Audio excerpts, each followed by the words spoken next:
noite, queridos amigos. É uma alegria estarmos aqui. O coração transborda de gratidão pela feliz oportunidade de compartilharmos reflexões e aprendermos juntos sobre essa temática que tangencia o desenvolvimento da infância, da juventude, à luz do Espiritismo. E agradecemos o gentil convite para estarmos aqui junto a corações que admiramos e que integram essa grande família espiritual que vai se expandindo com o tempo. E nós estamos aqui nessa noite já em sintonia com o nosso querido Dr. Bezerra de Menezes, que nos inspira a partir de mensagens orientadoras sobre a união, a unificação, sobre o trabalho voltado à evangelização, à educação infanto-juvenil. E para o coração de Bezerra de Menezes, patrono, né, espiritual dessa instituição, desse farol aqui na Suíça, a ação educativa espírita junto às novas gerações assume um objetivo estratégico à luz da espiritualidade superior. Todo investimento que é realizado junto às gerações novas assume um objetivo estratégico para a regeneração da Terra. Parece que a gente fala de algo distinto ou distante. Falar de educação junto à criança e ao jovem e de regeneração da Terra são assuntos tão diferentes, né?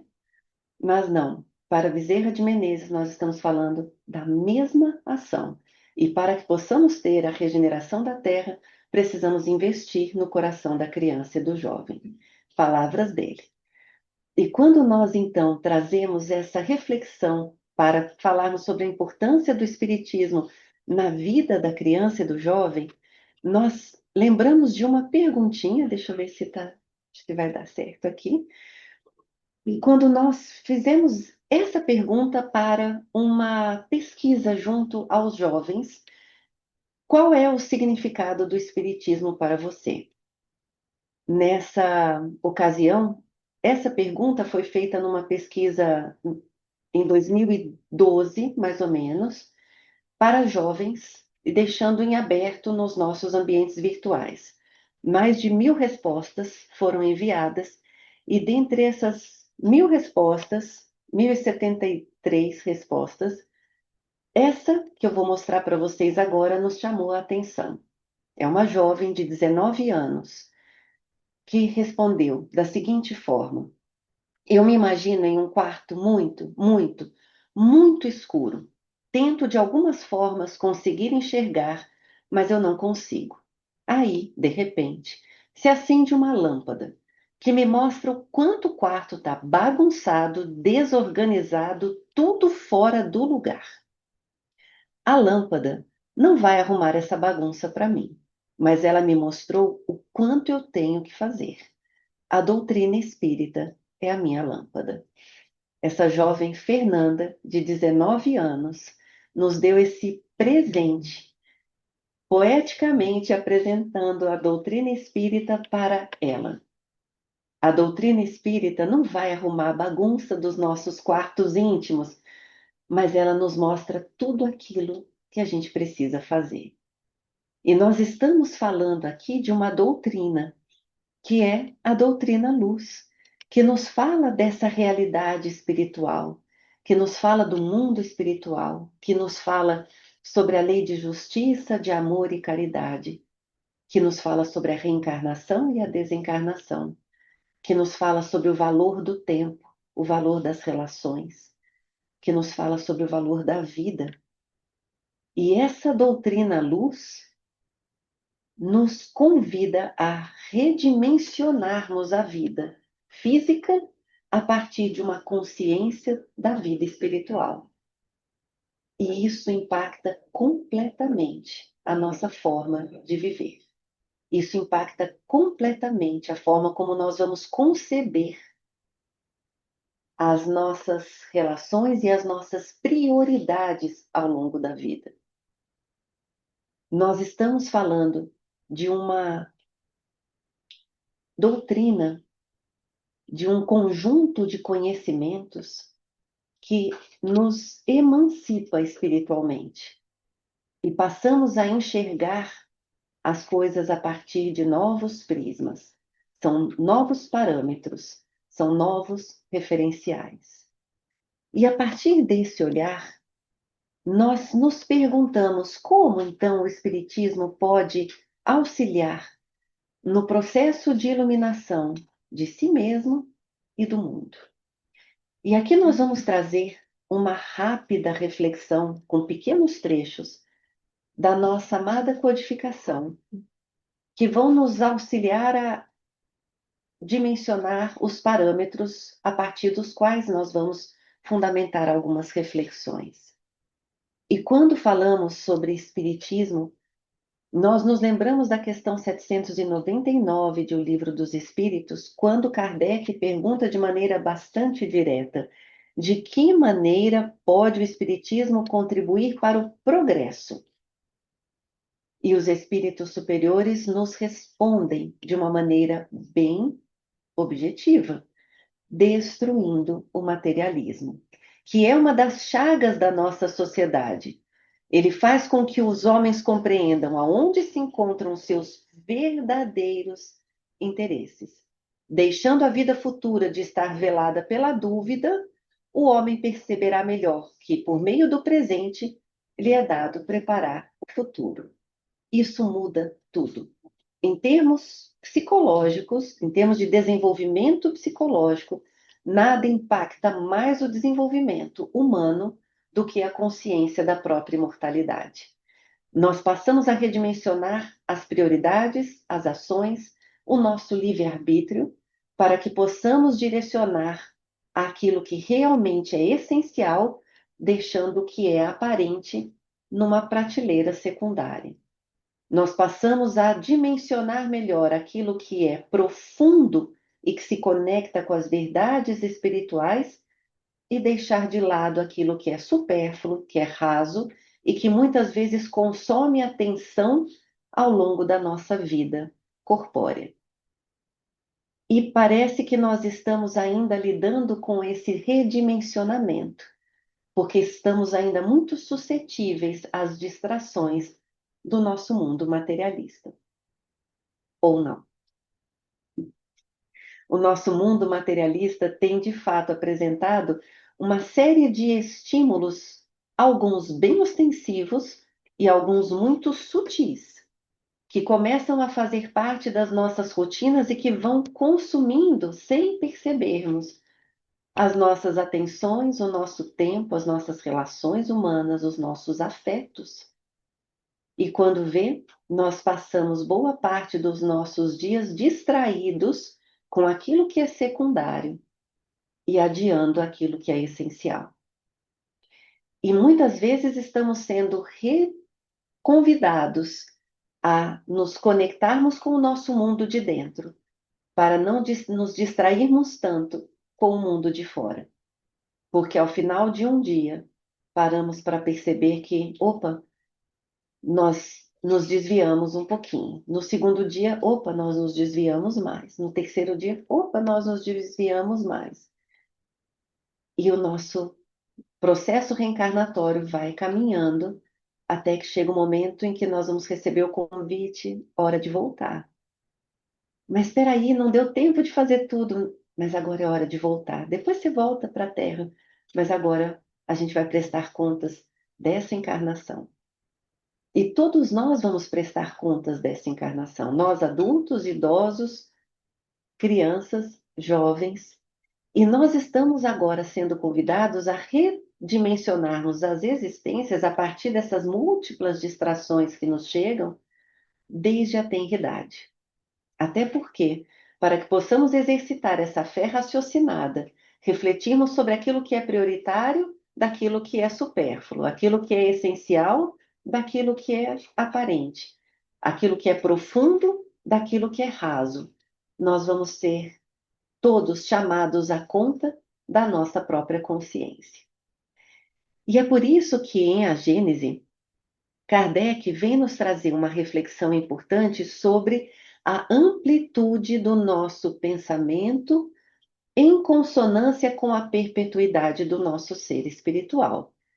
Então aqui ele vem falar que de mais racional, grandioso, digno do Criador do que a lei segundo a qual a vida espiritual e a vida corpórea são apenas dois modos de existência que se alternam para a realização do nosso progresso. Isso já é uma mudança de um paradigma existencial importante. E ele vem nos falar que de mais justo há e de mais consolador do que a ideia de estarem os mesmos seres a progredir incessantemente. Nós não deixaremos de progredir nunca. E isso é um consolo para as nossas almas. Nós vamos existir para sempre. Nós vamos nos manter conectados espiritualmente com aqueles que amamos para sempre. Mas nós temos compromissos espirituais a serem alcançados, a serem investidos. E por isso, Kardec, nessa mesma obra, A Gênese, vem nos falar sobre o avanço intelectual e o avanço moral, o progresso intelectual e o progresso moral. E na questão 780 de O Livro dos Espíritos, ele vem nos falar, ele vem perguntar aos espíritos que vêm nos orientar que o progresso moral acompanha o progresso intelectual, mas nem sempre o segue imediatamente. Então, nós estamos hoje num descompasso entre os avanços que a intelectualidade nos promove, os avanços científicos, os avanços que nos favorecem hoje um bem-estar material excelente, mas um avanço moral que precisa agora dar sentido a esse avanço intelectual. Utilizar essa inteligência para o bem, para que possamos fazer progredir a Terra, para alcançar o estado de regeneração que o nosso coração já almeja há muito tempo. Até porque alguém está feliz com o mundo de provas e expiações? Está confortável para todo mundo? A sensação que dá é que nós já desejamos algo a mais. Nós já estamos hoje desejando algo a mais. E esse algo a mais é essa consciência de que algo nos falta. E quanto mais nós avançamos, maior a nossa consciência de que algo está faltando. E isso nos impulsiona ao desenvolvimento. Olha como a providência divina é sábia e generosa. É esse movimento de progresso que nos conecta com uma consciência de falta, que é retroalimentada pelo desejo de uma ação diferenciada em prol do bem. Por isso, é o efeito de um trabalho íntimo que se opera em favor da regeneração, a regeneração do mundo interior, que vai culminar na regeneração do mundo exterior. Diante disso, então, nós, enquanto espíritos em evolução, desejamos já algo diferente. Já vamos desejar alimentos mais substanciais. O nosso destino é mais vasto do que aquele com o qual nós já estávamos confortavelmente acomodados. Nós já desejamos algo novo. O eu novo já começa a pedir alimentos diferentes, porque o nosso eu velho já basta. Faz sentido para vocês essa reflexão?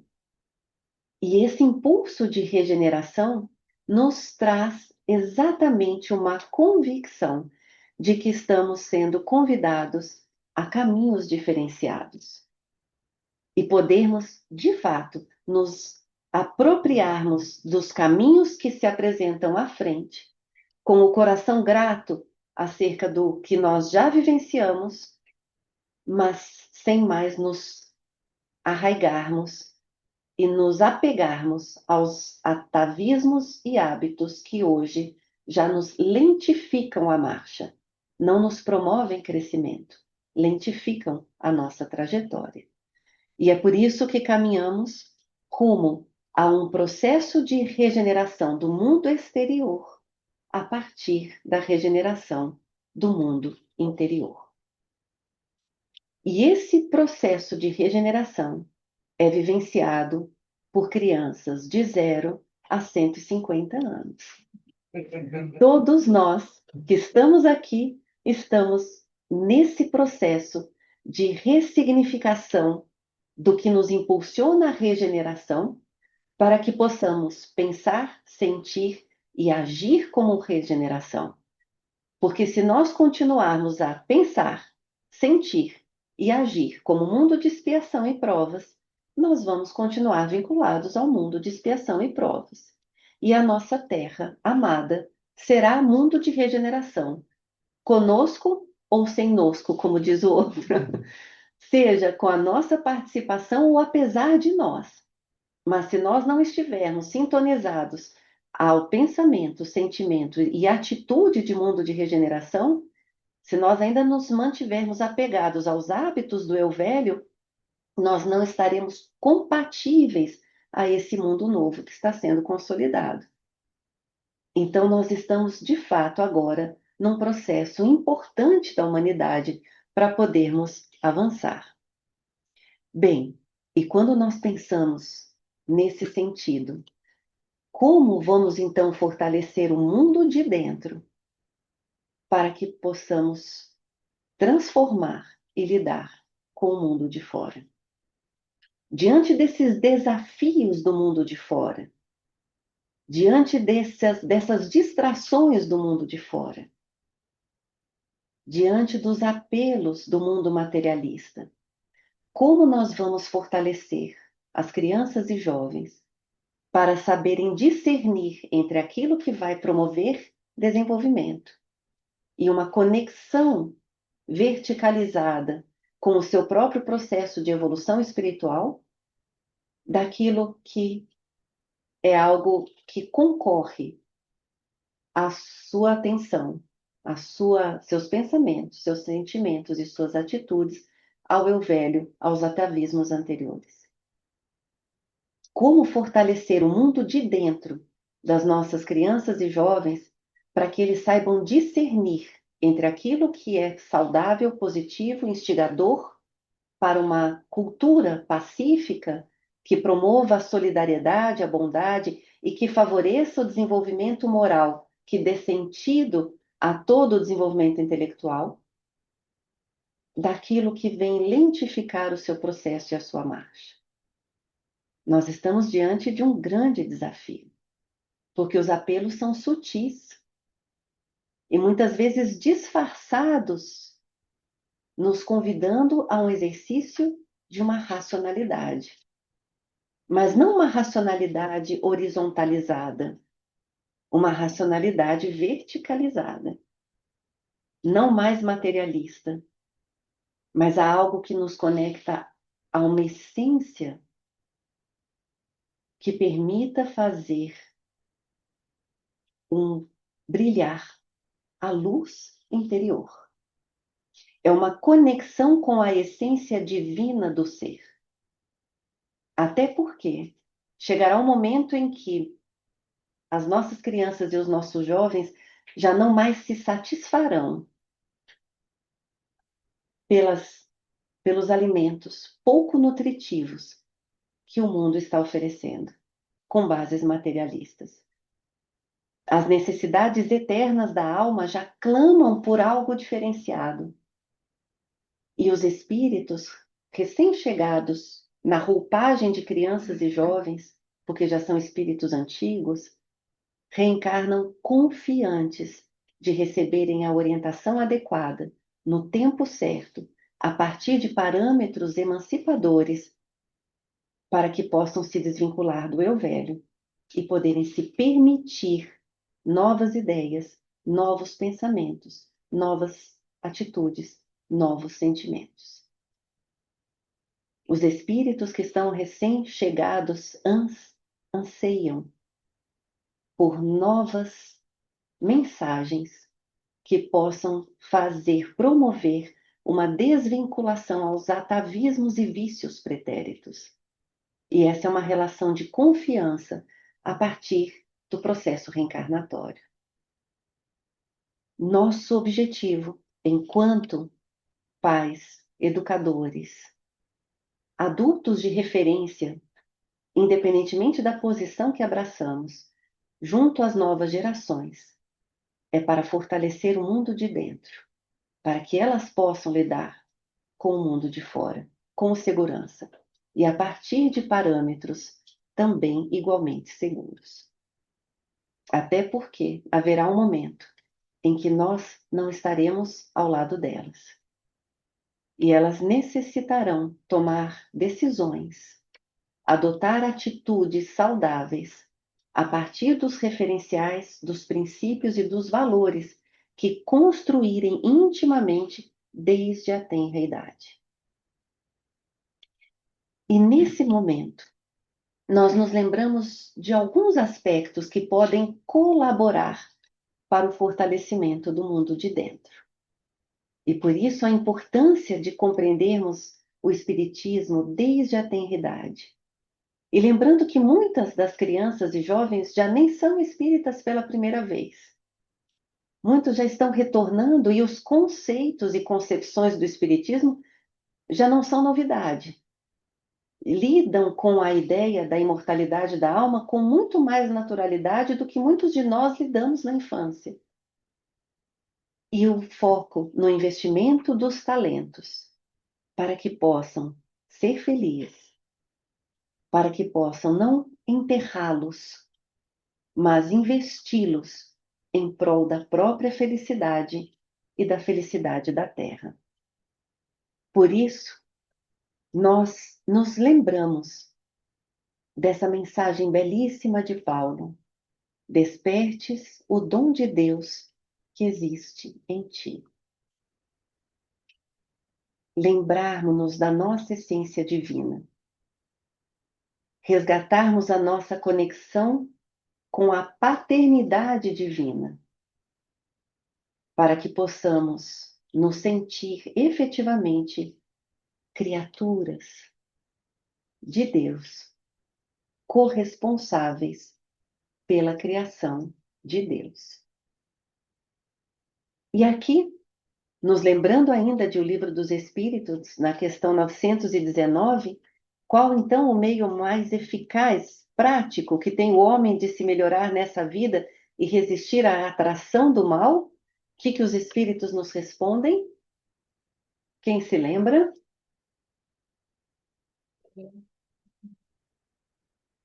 Um sábio da antiguidade vô-lo disse: conhece-te a ti mesmo.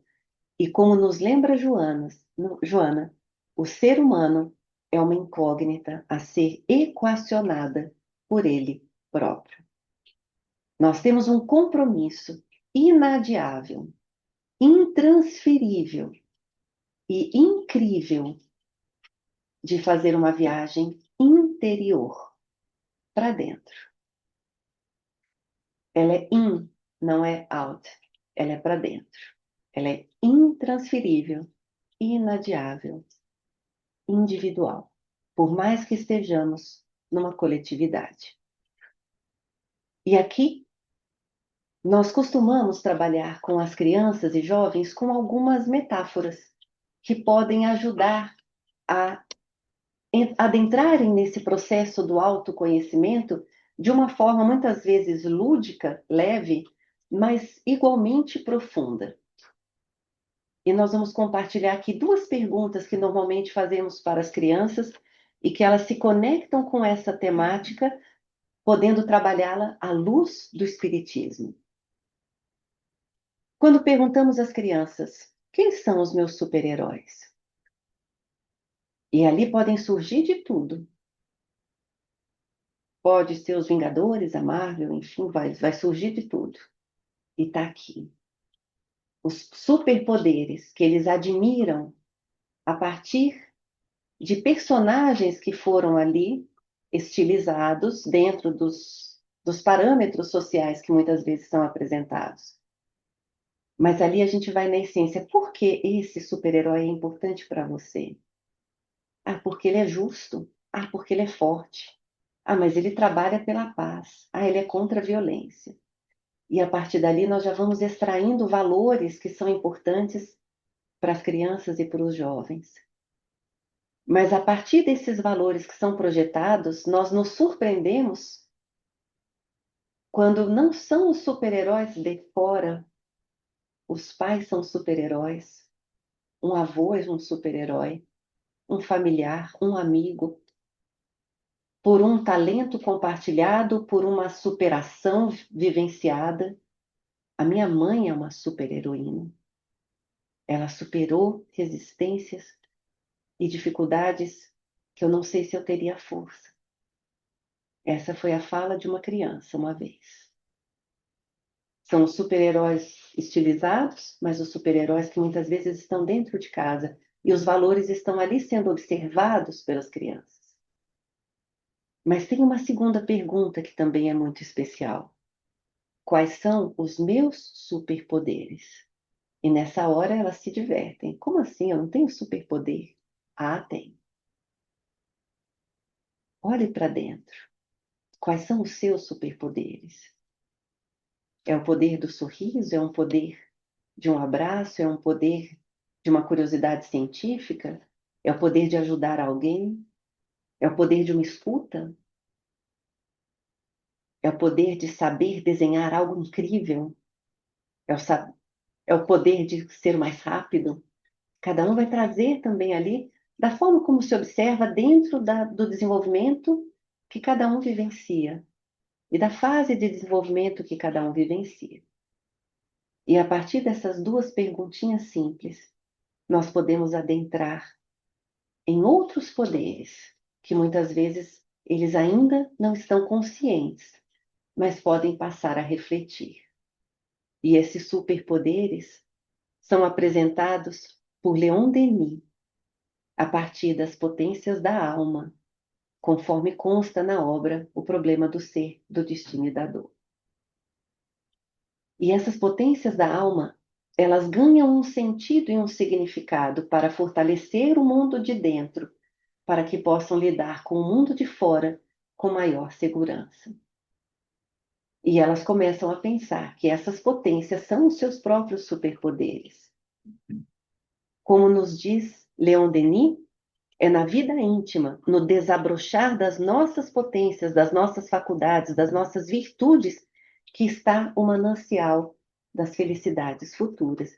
E, como nos lembra Joana, o objetivo essencial da vida humana é facultar ao ser o desenvolvimento de todas as suas potencialidades adormecidas, esse Deus interno, a essência divina em nós.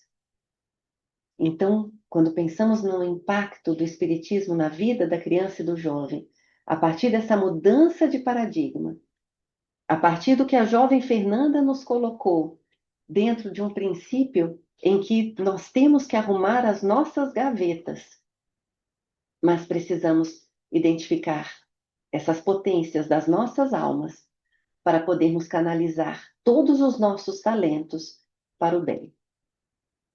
E a partir daí, o nosso querido Leon Denis nos fala que as causas dessa felicidade não vão se achar em lugares externos no espaço, mas estão em nós, nas profundezas misteriosas da nossa alma. E é por isso que o reino de Deus está dentro de nós, como nos diz Jesus. O intuito, então, é nessa viagem interior encontrarmos-nos com a nossa essência divina. E nesse espaço, acordar desse pesado sono, como nos diz Leon Denis. Despertai do vosso pesado sono, rasgai o véu material que nos envolve, aprender a reconhecer-nos, a conhecer as potências da nossa alma e a utilizar essas potências para o bem. Todas as vozes da natureza, as vozes do espaço, nos brandam: levantai e marchai. Apressai-vos para a conquista dos vossos destinos. É hora de acordarmos desse sono pesado. É hora de nos investirmos de um propósito de real transformação.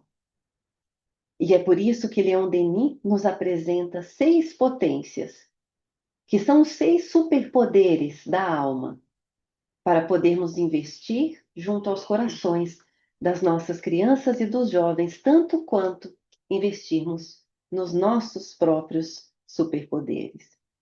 A vontade, a consciência, a dor, o livre-arbítrio, o pensamento e o amor. Vamos falar rapidamente sobre cada um deles?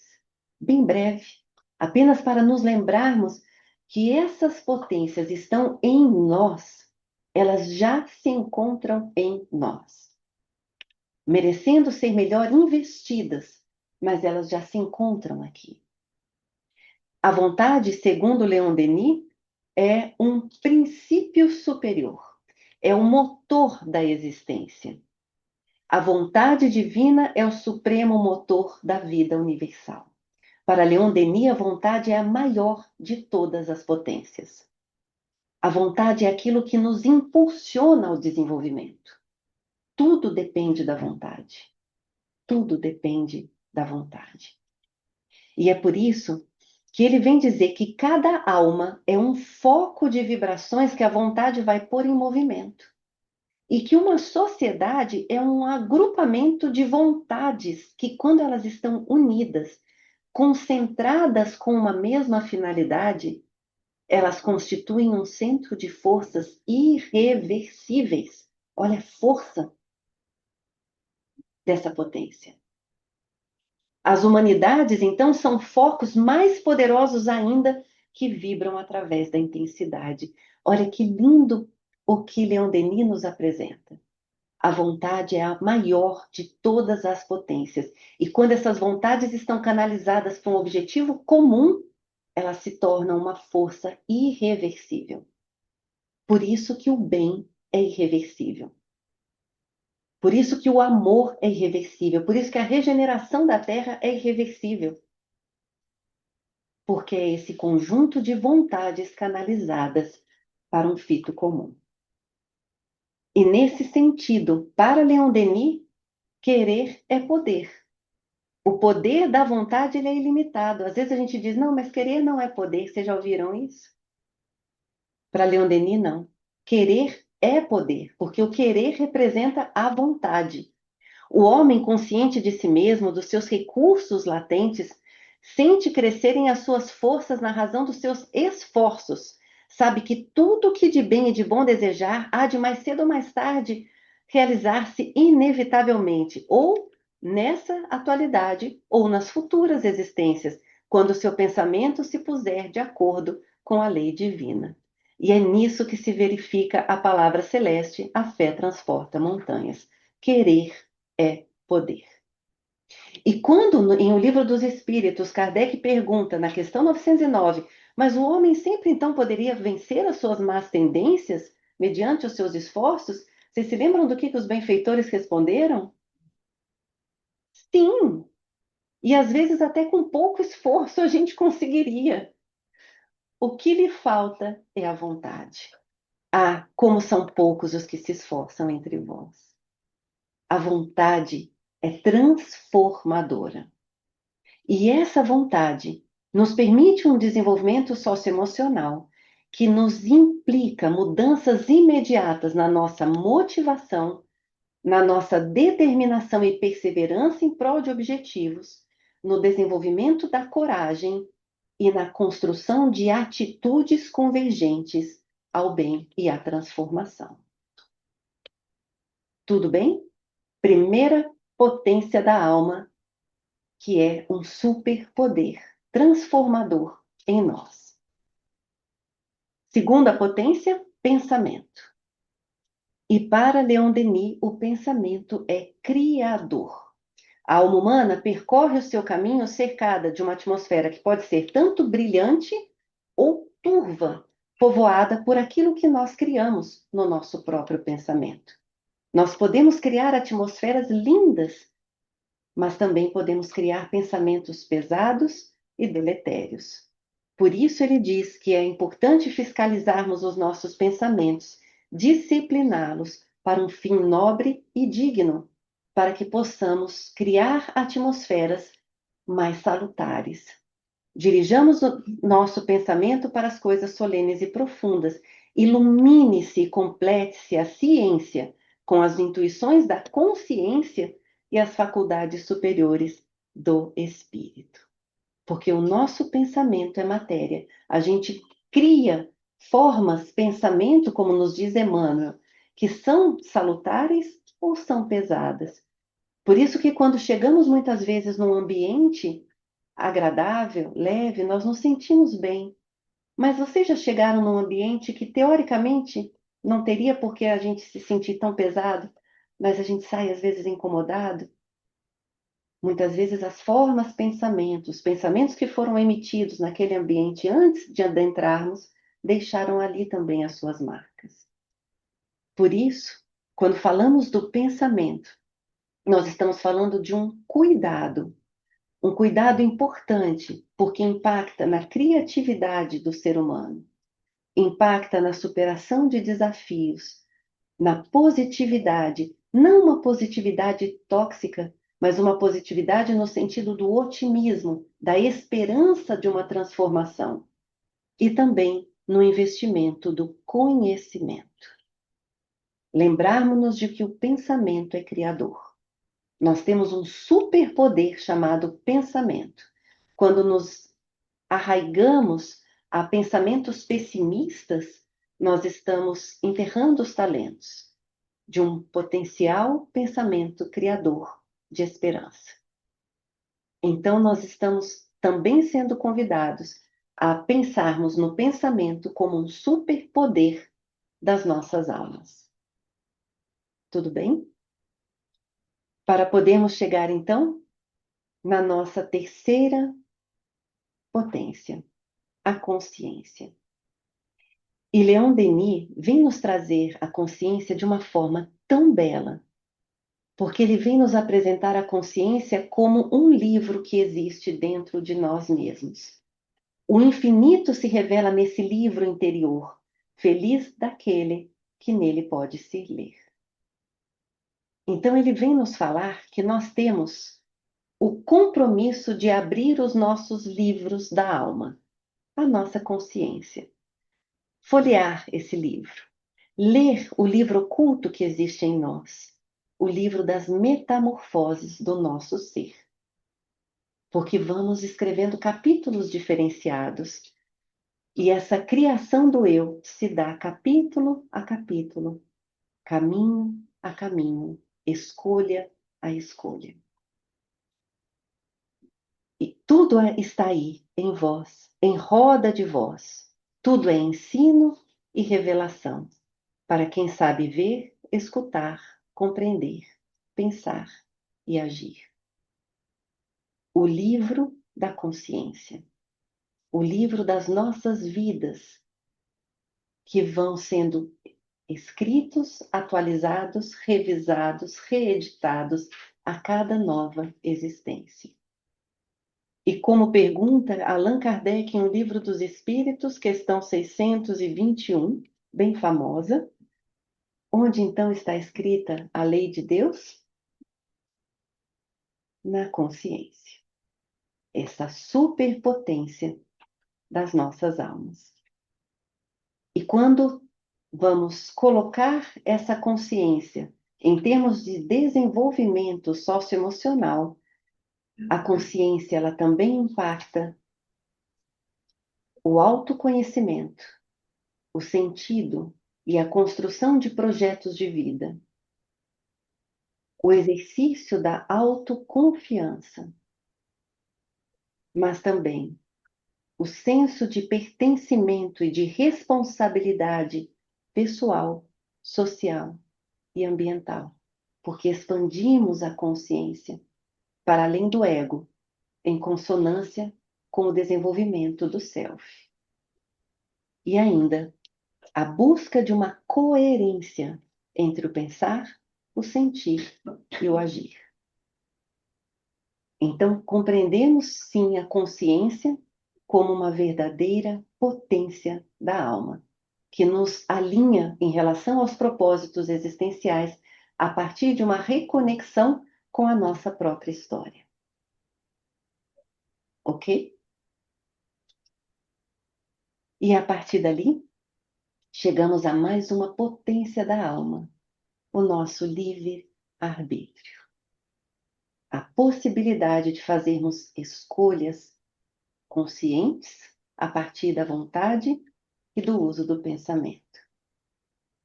E esse livre-arbítrio, ele é trazido como uma liberdade, condição necessária da alma humana, sem a qual não poderíamos construir o nosso destino.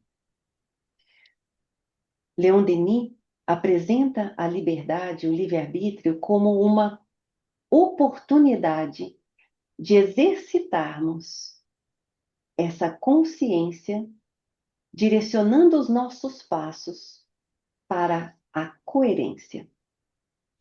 E por isso, ele nos diz que o espírito só está verdadeiramente preparado para essa liberdade no dia em que as leis universais que lhe são externas se tornem internas e conscientes pelo próprio fato da sua evolução.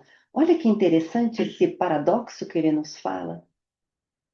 Nós estaremos verdadeiramente preparados para essa liberdade quando aquilo que muitas vezes compreendemos como uma lei externa que me obriga, entre aspas, a uma obediência, ela se torna uma lei interna. E a partir dali eu não preciso obedecer a uma ordem externa, porque ela já está na consciência. Ela não me traz mais uma compreensão de que eu estou sendo punido por vivenciar uma lei divina, mas eu estou sendo agraciado por vivenciar uma lei divina. E ali eu transformo a dívida em dádiva. Eu não obedeço o externo. Eu entro em consonância com a lei divina que está dentro de mim, não está fora, está aqui dentro.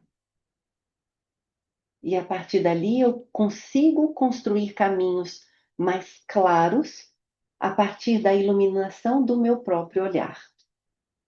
A luz não está externa, a luz está interna. E nesse movimento, nós nos reconectamos lá com o Livro dos Espíritos, questão 780A, quando Kardec pergunta, mas então como é que pode o progresso intelectual engendrar esse progresso moral? E os Espíritos falam, fazendo compreensíveis o bem e o mal. O homem, desde então, ele vai poder escolher. E o desenvolvimento do livre-arbítrio acompanha o desenvolvimento da inteligência e também aumenta a responsabilidade dos atos. Ok. Então, nós desenvolvemos esse livre-arbítrio a partir do discernimento entre o bem e o mal. Aquilo que promove desenvolvimento e aquilo que não promove desenvolvimento. Aquilo que promove paz e aquilo que me afasta da paz. Aquilo que constrói uma cultura de paz e aquilo que me afasta dela. E a partir disso, quando pensamos em desenvolvimento socioemocional, nós também resgatamos o livre-arbítrio a partir de alguns elementos. A capacidade de priorização, o que é essencial e o que é supérfluo. A capacidade de escolha e de decisões. A capacidade de organização. E o desenvolvimento da autonomia e da responsabilidade perante as escolhas. Compreendendo também o livre-arbítrio como potência da alma, nós nos encaminhamos já para a penúltima potência, que é a dor, apresentada por Leon Denis como oportunidade de crescimento, não como punição. Se nas horas de provação nós pudéssemos compreender esse trabalho interno que se realiza em nós a partir da dor, nós compreenderíamos um belíssimo processo de educação. Mas Leon Denis nos alerta a todos os que se perguntam para que serve a dor, ele vai responder: para polir a pedra, esculpir o mármore, fundir o vidro, martelar o ferro. Mas ele fala: aprende a sofrer. Não te direi procura a dor. Nós não vamos procurar a dor numa atitude masoquista, mas quando a dor surgir, nós vamos acolher a dor e compreender-lhe a beleza austera e entender-lhe os secretos ensinamentos. A dor existe com uma intencionalidade pedagógica, não para uma busca, mas para um acolhimento e extrairmos dessa experiência de dor um aprendizado. Aprendi com ela, agradeço a dor e sigo com alegria o meu caminho.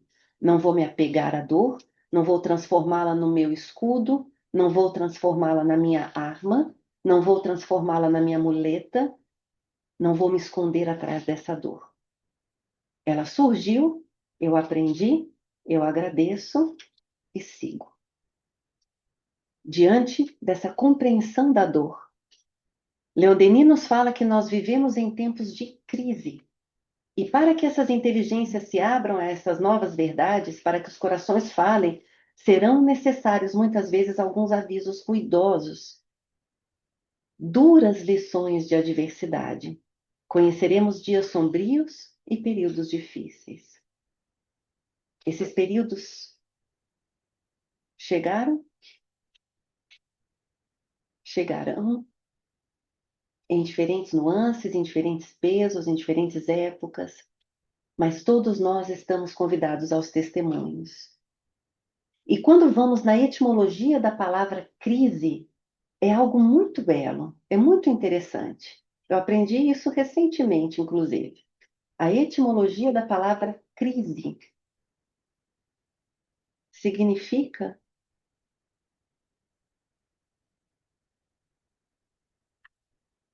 peneira. Crise significa peneira, peneirar, priorizar aquilo que fica daquilo que não fica. O que é prioritário, aquilo que é supérfluo. Aquilo que eu extraio da existência e da experiência e aquilo que seria um peso extra que estaria comigo. Então, olharmos para a crise positivamente, porque ela nos chacoalha um pouco, mas a gente sai mais leve e com aquilo que efetivamente importa, sem carregarmos os pesos extras. Quando trazemos para a perspectiva do desenvolvimento também socioemocional, a dor nos remete ao exercício da paciência, que é uma virtude, ao exercício da resiliência, que é uma habilidade fundamental para nos desenvolvermos.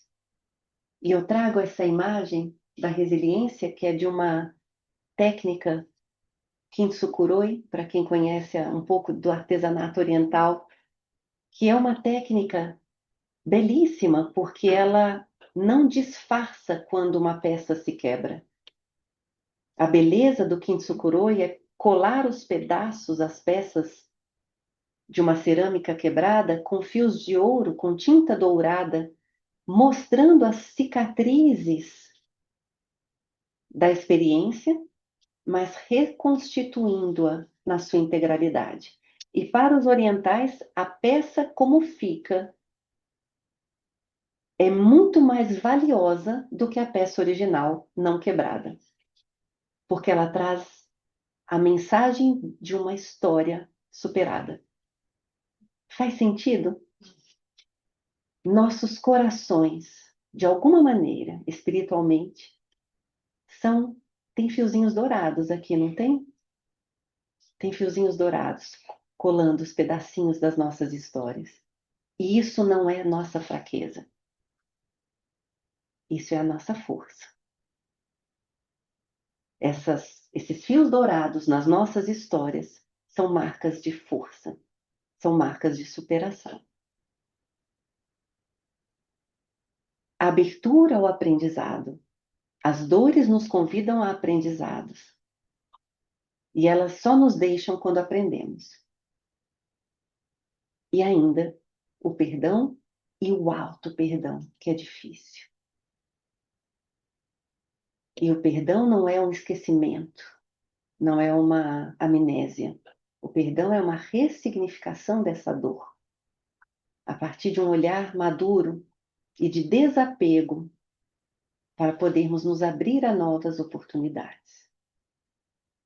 Faz sentido? E já nos encaminhando para o encerramento, amigos, a nossa última potência, a potência do amor, a vivência do amor. E conforme diz Leon Denis, cada alma é um sistema de força e um gerador de amor, cujo poder de ação aumenta com a elevação. Nós somos geradores de amor, nós somos usinas de amor, cada um de nós. Olha que lindo! Porque o brilho e vossa luz agora faz todo sentido. Nós somos potências de amor em dínamo. Todo o poder da alma se resume em 3 palavras: querer, saber e amar. Sem o amor, a vontade e a ciência seriam incompletas e muitas vezes estéreis. O amor ilumina o querer e o saber, fecunda-as, centuplica-lhes os recursos. O amor centuplica o poder da vontade e da ciência. Leon Denis ainda vem nos falar que o amor conjugal, o amor materno, o amor filial, fraterno, o amor à pátria, o amor à raça, o amor à humanidade, são refrações, raios refratados do amor divino, como se houvesse um eixo de luz que poderia se ramificar em diferentes frações, em diferentes caminhos. São manifestações desse amor divino, desse eixo central de luz, dessa usina divina, que abrange, penetra todos os seres, difundindo-lhes neles, fazendo rebentar e desabrochar 1000 formas variáveis, 1000 esplêndidas florescências de amor. E esse amor, quando pensamos no desenvolvimento socioemocional, se expressa pela autoestima, pelo autocuidado, o amar-se, pelo exercício da empatia, da compreensão, do respeito às singularidades e diversidades, no amor ao próximo, mas também no exercício de uma comunicação pacífica e cuidadosa que nos conecta coração a coração nas nossas relações interpessoais. E na compreensão da lei da solidariedade e da cooperação que nos rege enquanto humanidade, o exercício do amor. E quando refletimos sobre essas potências, nós começamos a pensar, nossa, mas como vamos juntar todas essas potências num exercício máximo que nos leva a essa perfeição? Nós nos lembramos de Emmanuel quando nos tranquiliza o coração, ao nos falar, de fato, amigos queridos, todos nós estamos muito longe da perfeição. Contudo, ninguém vive longe do constante aperfeiçoamento. Nós estamos longe da perfeição, mas ninguém está longe do aperfeiçoamento, porque aperfeiçoamento é processo. E nós nos identificamos com essa plaquinha em obras, porque nós estamos em obras. A reforma íntima, intransferível, inadiável, individual e incrível. Nós estamos materializados, visualizados nessa plaquinha. Estamos todos em obras.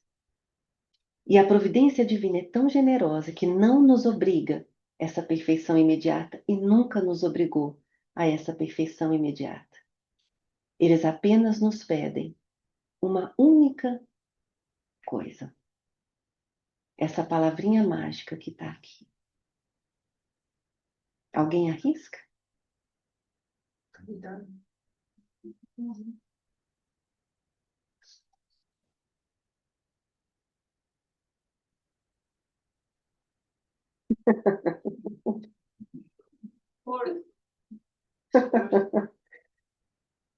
Esforço.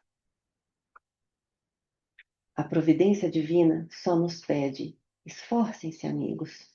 Esforcem-se para serem um pouquinho melhores todos os dias. Reconhece-se o verdadeiro espírita pela sua transformação moral e pelos esforços que emprega para domar as suas más inclinações. Eles pedem apenas esforcem-se para desencarnarem melhores do que quando chegaram, porque houve tanto investimento nessa encarnação de vocês. Houve tanto carinho, tanta dedicação de espíritos anônimos, de familiares, de amigos espirituais, para que vocês estivessem hoje nessa encarnação, com essa oportunidade de crescimento. Esforcem-se. Eles nos falando, né? E como nos diz na mensagem O Homem de Bem, lá naquela mensagem linda que nos fala de todos os caracteres do homem de bem, lá naquele último parágrafo ele também nos lembra: esforcem-se, não ficam aqui enumeradas todas as qualidades que distinguem o homem de bem, mas aquele que se esforce por possuir as que acabamos de mencionar no caminho que acha, se acha que todas as demais conduz. Esforcem-se. E nesse esforço, uma pequena luz pode se transformar numa chama radiosa que vai colaborar com a iluminação da Terra. Somos pequenas lâmpadas de mínimos watts, mas já com o desejo de acertar. Se antes nós errávamos de propósito, agora a gente erra sem querer. Mas já é um passo na nossa evolução. E esse desejo de acertar já é uma chaminha, já é a nossa lamparina de 20 watts, 30 watts, um pouquinho mais, um pouquinho mais. E André Luiz tem uma mensagem linda que nos diz que quando, na nossa lâmpada pequenininha, nós nos colocamos à disposição de iluminar alguém, os vanguardeiros do amor nos alimentam a lâmpada. E a partir dali, uma lâmpadinha de 20 watts se transforma numa lâmpada de 2.000 watts.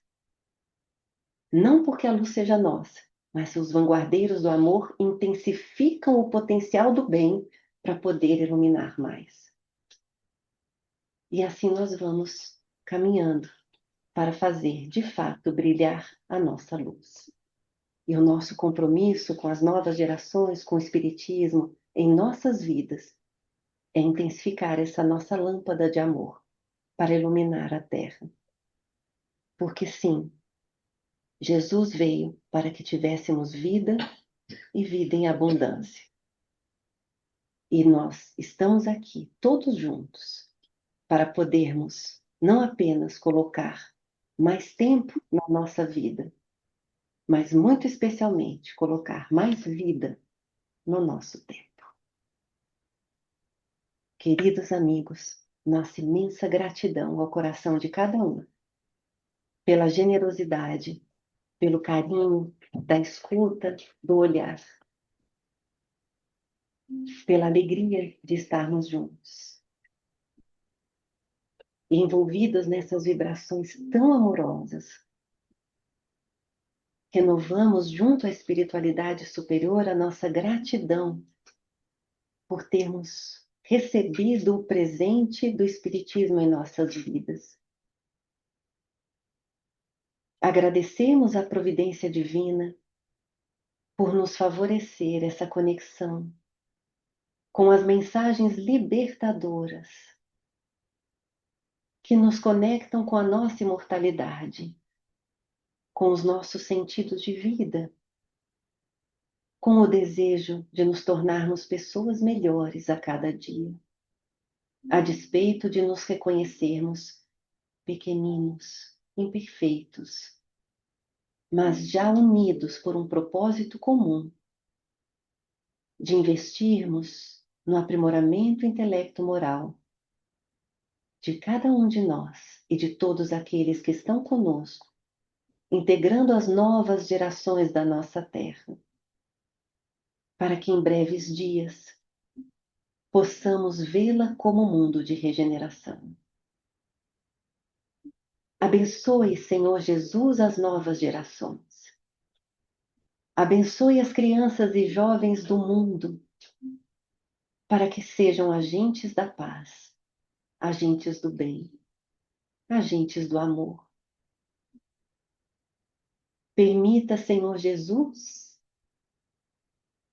que a luz pequenina que hoje irradia do coração de cada um possa ser potencializada, iluminando a terra, nas regiões mais sombrias e colaborando para torná-la cada vez mais luminosa, expressando o seu amor junto a cada um de nós.